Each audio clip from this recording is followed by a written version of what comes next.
Hello, কি খবর? আজ শুক্রবার, বিকেল এখন 5:30। অন্যান্য দিনের মতো আজকের ভিডিওটা কিন্তু শুরু হচ্ছে না। একটুখানি অন্যরকম লাগছে না? হ্যাঁ, বিকেলবেলা ঘুম থেকে উঠতে না উঠতেই আমি যেই দৃশ্যটা দেখলাম সেটা দেখে কিন্তু আমি অনেকটা বেশি অবাক হয়ে গেছিলাম। তারপর মাকে জিজ্ঞেস করাতে পুরো ব্যাপারটা আমি জানতে পারি। হ্যাঁ, এই বিড়ালটা কোথা থেকে পেয়েছো বিল্লি? স্কুলের ওখানে পড়েছিল, কাঁদছিল চিৎকার করে। মা হারিয়ে গেছে। ওর মা ওকে ফেলে কোথায় চলে গেছে। তুমি নিয়ে চলে আসো, তুমি মা হয়ে গেছো। ক্লাবের একজন বললো দিদিমণি আপনি নিয়ে যান বাড়িতে খেতে দেবেন। কিন্তু আমরা তিনজনই তো থাকি না। ওইটা কিন্তু এতক্ষণ বাইরে ছিল, মানে কিছুক্ষণ আগে 1 ঘন্টা আগেই মা নিয়ে এসছে। তো তারপর আমি বললাম বাইরে রেখো না, যদি ফ্ল্যাটে কুকুর টুকুর ওঠে বারান্দার দিকে রাখো, আর রাতে ঘরে নিয়ে যাব। বারান্দাতেও তো রিস্ক, মানে আমাদের তো ফুল গ্রিল হলেও ভাম বিড়াল ঢুকতে পারে, খেয়েও নিতে পারে। ইনফ্যাক্ট এটা তো একদমই বাচ্চা, হয়েছে মাত্র 4 দিন হয়েছে।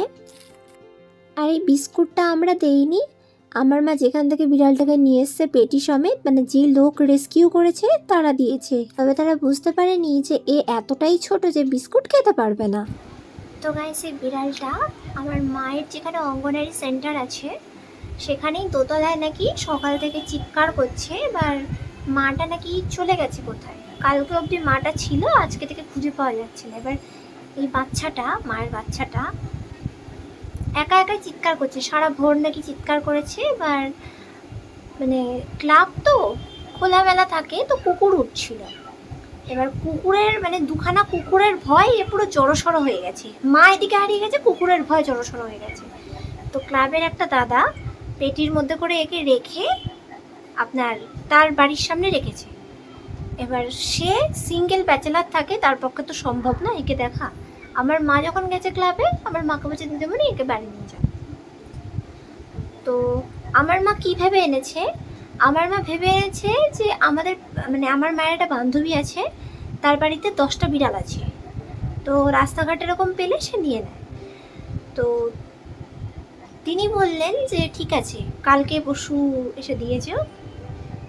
আর সেইভাবেই আনা, কারণ আমরা তো আমি কখন অফলাইন বেরাবো, কখন অনলাইনে কাজ করব, কখন রান্না করবো, মানে আমার পক্ষে সম্ভব নয়।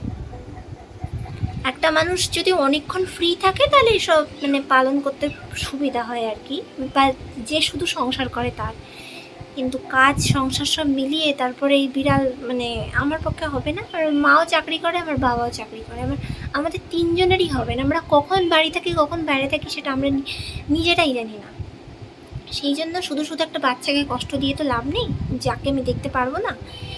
তো যার বাড়িতে দেখতে পারবে বা যেখানে যত্ন পাবে, ভালোবাসা পাবে বা খেতে পাবে টাইম টু টাইম, সেরকম বাড়িতে আমরা দেবো। কারণ আমরা একে কষ্ট দিতে চাই না। আজকে রাতটা থাক। 6:30 নাগাদ বেরিয়েছিলাম একটু বাজারে। হ্যাঁ, 2 নম্বর বাজার, আমাদের যে কোন্নগর হিন্দমটরের মাঝখানের কলোনি বাজারে। আনবো একটু মাংস আর কিছু সবজিপাতি কালকের জন্য। না, মাংসটা কালকের জন্য না, মাংসটা দিয়ে এখন একটুখানি চিকেন পকোড়া বানাবো। মাংসের সলিড পিস পাইনি জানেন। লোকটাকে বললেন সাইডে একটু একটু হাড় আছে, আমি বললাম ঠিক আছে, যা আছে তাই দিয়ে দিন। চিকেন, আদা রসুন পেস্ট, একটু কাঁচা লঙ্কা বাটা, একটুখানি গোলমরিচ গুঁড়ো, একটুখানি সানরাইসের চাট মশলা, পরিমাণ মতো একটুখানি লবণ। তারপর দিতে হবে যেইটুকু পরিমাণে কর্নফ্লাওয়ার, ঠিক সেইটুকু পরিমাণে ময়দা দিয়ে টাইট টাইট করে পুরোটাকে মাখতে হবে। চিকেন পকোড়ায় ডিম ফাটিয়ে দেবেন না বা কিছু তরলজাত দেবেন না, যাতে একটুখানি আটসাট হয় ব্যাপারটা, তাহলে বেশ ক্রিস্পি ক্রাঞ্চি হবে। আর যদি এখানে ডিম ফাটিয়ে দিয়ে দেন তাহলে অতটাও ভালো হবে না যতটা আপনি অ্যাকসেপ্ট করছেন। ভালো করে একটু মাখিয়ে নিয়েছি, আর ওইদিকে রিফাইন তেল এখানে গরম করে নিয়েছি। আজকে অনেক দিন ধরেই চিকেন পকোড়া খেতে ইচ্ছে করছিল। বাবা, দোকানে কিনতে গেলে বড় বড় সাইজের কিনলে তো 40 টাকা দাম, মাংসই পাই না, আটার গোল্লা পাই। আর ছোট ছোট তো আমাদের এখানে খুঁজেই পাওয়া যায় না, যেটা আমাদের ফ্রেশ বাড়িতে করলে হয় আর কি। আর 3-4 দিন ধরে এত মোমো আর ফুচকা, মোমো আর ফুচকা, মোমো আর ফুচকা খেয়ে চলেছি যে আমি ভুলেই গেছি চিকেন পকোড়া কেমন খেতে হয়।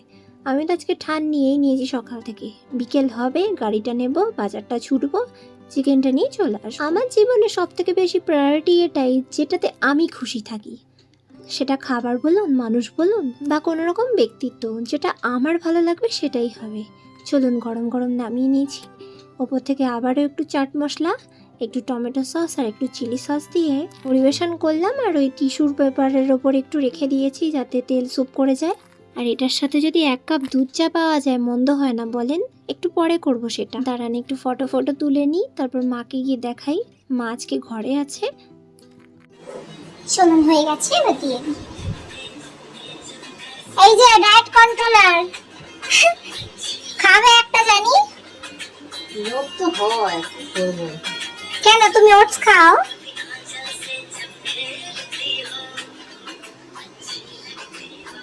খাও আগে তারপর রিভিউ দিও। আমি তো জানি ভালো হবে, সেই জন্যই বললাম। এত কনফিডেন্ট আমার রান্না ভালো হয়? একদম, কারণ আমি একদম রান্না পারি না, তুই এত ভালো রান্না করিস যে আমাকে একদম ওয়াও দিতে হবে। যা কি ডায়েট কন্ট্রোলারটা একটা যে খাচ্ছে এটাই শান্তি। তারপর একটু চা করে খেলাম। তারপর কিন্তু রাত্রির মোটামুটি এখন 11:30 বাজে। তখন একটু দুধ দিয়েছিলাম, তখন তো ভয় খাচ্ছিলই না, মানে এত ভয় পেয়ে রয়েছে। আর শুনলাম যেখানে ছিল সেখানে নাকি 2খানা কুকুর উঠছিল, মানে খোলামেলা জায়গা তো তো সেই জন্য ভয় পেয়ে গেছে। আর মা হারানোর যন্ত্রণা কতটা কষ্টদায়ক হয় সেটা ওই বুঝতে পারছে। যাই হোক এখন খাচ্ছে এই ছোট্ট কি বলে এটাকে, যেটা দিয়ে দুধটা খাওয়ালাম সেটা মানে নামটা আমি জানি না আর কি। ব্যাস একটু খেয়ে নিয়েছে, তারপর একটু জল খাইয়ে এটাকে ঘুম পাড়িয়ে দেবো।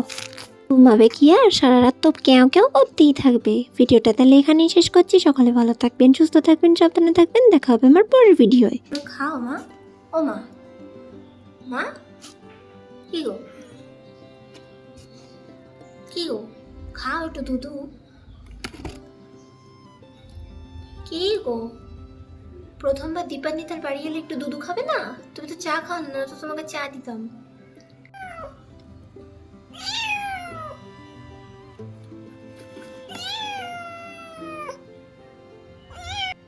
ফেলে দিয়েছো তো, খাও একটু। মা কি গো, ও শোনা মা।